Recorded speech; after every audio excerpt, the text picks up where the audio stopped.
When a woman pulls away and you decide to give her space, something powerful starts happening in the background of her mind, something most men completely misunderstand. It's not magic, and it's not manipulation. It's basic human psychology, emotional contrast, attachment triggers, and perception reset. At the beginning of a relationship or emotional connection, emotions are usually intense, attention is frequent, communication is constant, and the brain gets used to a certain emotional pattern. But when that pattern suddenly breaks, when you stop chasing, stop over texting, or stop trying to fix everything, the emotional system doesn't just shut down, it recalibrates. This is where distance becomes powerful. When you step back, you unintentionally create space for reflection. And reflection is dangerous for emotions that were running on impulse, because now, instead of reacting to your constant presence, she starts processing your absence. The mind begins to replay memories, conversations, and emotional moments, but with a new emotional filter. Why is this different now? This shift creates curiosity, and curiosity is the first doorway back into emotional re-engagement. But here's what most people get wrong. Distance doesn't automatically make someone miss you. It only works when there was emotional value in the first place. If your presence felt overwhelming, inconsistent, or emotionally draining, distance doesn't create attraction. It creates relief. However, if there was genuine connection, even with ups and downs, space begins to highlight what was emotionally meaningful. Another important factor is perceived value. When you are always available, always explaining, always trying to hold things together, your emotional presence can start to feel predictable, and predictability reduces emotional intensity. But when you step back, your absence disrupts that predictability.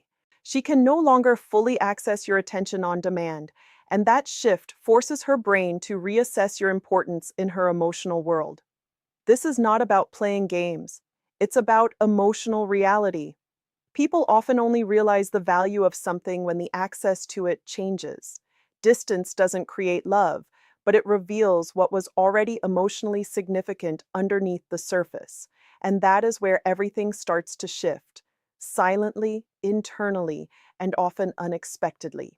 Once distance is in place, the second phase begins quietly but powerfully, the emotional reset.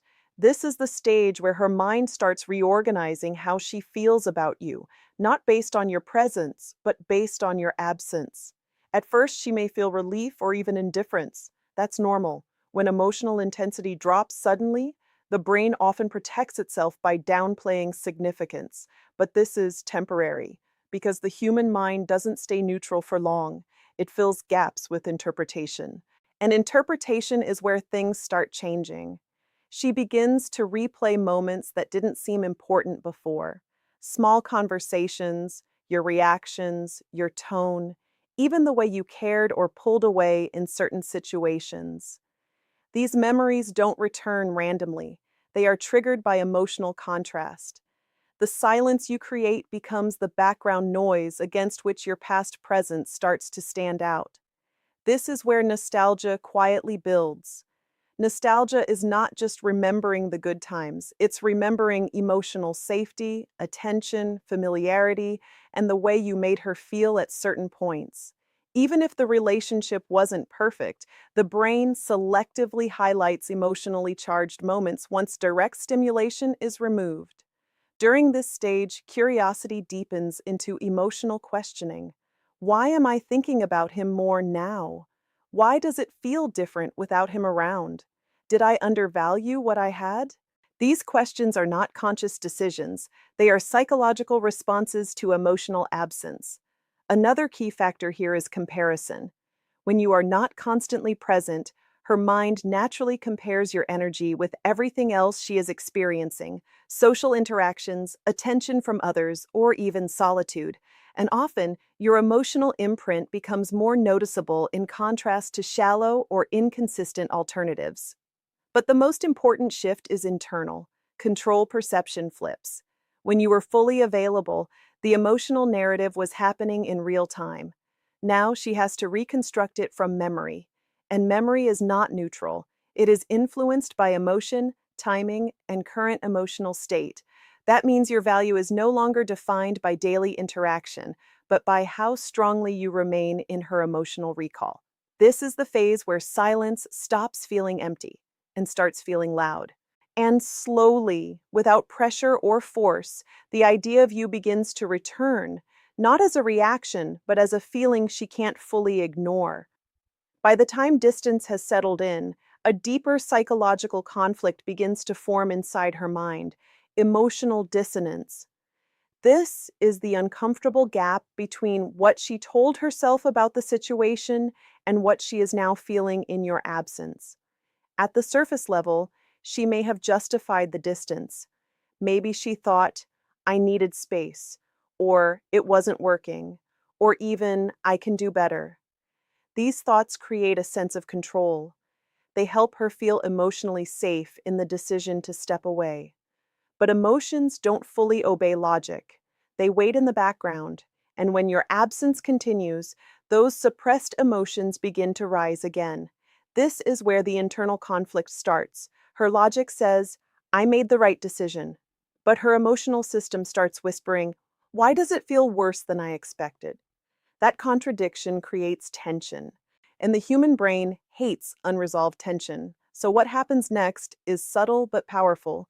Her mind starts searching for emotional balance again, not necessarily to return immediately, but to understand why the emotional outcome doesn't match the expectation she had when she left. Another layer to this is ego versus emotion. Pride often delays emotional acknowledgement. She may resist the idea that she misses you or that your absence matters more than she thought. But resistance doesn't erase emotion, it only delays expression. And delayed emotion usually returns stronger because it has been processed internally for longer. During this stage, even simple triggers can amplify the feeling. A song, a place, a routine moment, or even boredom can suddenly bring your memory back with emotional weight. Not because something external is happening, but because her mind has space again to feel what was previously distracted. And here's the key shift: absence starts becoming active. At first, distance feels like relief, then it becomes neutral. But in this phase, it starts to feel like something is missing. And missing is a powerful emotional state because it implies attachment still exists beneath the surface. She doesn't fully understand it yet, but her emotional system is already reevaluating. What did I actually lose? Why do I feel this pull again? Was I too quick to disconnect? This is not a conscious decision to return. It is an emotional imbalance trying to resolve itself. The more unresolved it becomes, the more her mind naturally drifts back toward the source of familiarity, emotional safety, and connection. And that is where the idea of coming back stops being a decision and starts becoming a feeling she can't easily ignore. At this stage, something subtle but very important begins to happen.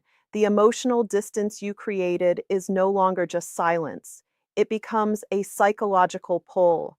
This is where curiosity evolves into emotional attraction again, but in a quieter, more internal way.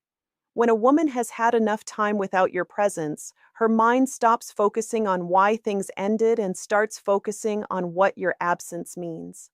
This shift is powerful because meaning creates emotional weight, and emotional weight naturally seeks resolution. She may start checking small things about you, your social activity, your status, or even indirect updates through mutual connections. Not always because she plans to come back, but because her mind is trying to reduce uncertainty. Humans are wired to dislike emotional uncertainty, especially when it involves someone who once had emotional significance. The more uncertain your state becomes in her mind, the more attention you unintentionally gain. This is where curiosity deepens into emotional scanning. Is he okay? Has he moved on? Does he still think about me? Why am I still thinking about him? These thoughts are not random. They are signs that emotional attachment is still active, even if it was suppressed earlier by pride or logic. Another important factor in this stage is emotional contrast with others. If she is interacting with people who don't create the same emotional depth, your absence becomes more noticeable. The mind doesn't compare based on logic, it compares based on feeling. And feeling always remembers intensity, not convenience. So even if she tries to distract herself, the emotional imprint you left begins to resurface more frequently. But here's the key shift. You are no longer seen in the same emotional category as before. Earlier, you may have been part of routine emotional access. Now you become part of emotional memory. And memory always carries a stronger emotional charge than routine presence. This is why distance often feels like it changes how someone sees you. It's not that you changed, it's that her perception is now being rebuilt without constant interaction, and the brain naturally fills gaps with emotionally significant memories. At this point, the pull is not about logic or decision making. It's about unresolved emotional tension combined with curiosity. And when those two combine, the mind naturally starts drifting back toward what once felt emotionally meaningful. Not because she planned it, but because her emotional system is trying to find balance again.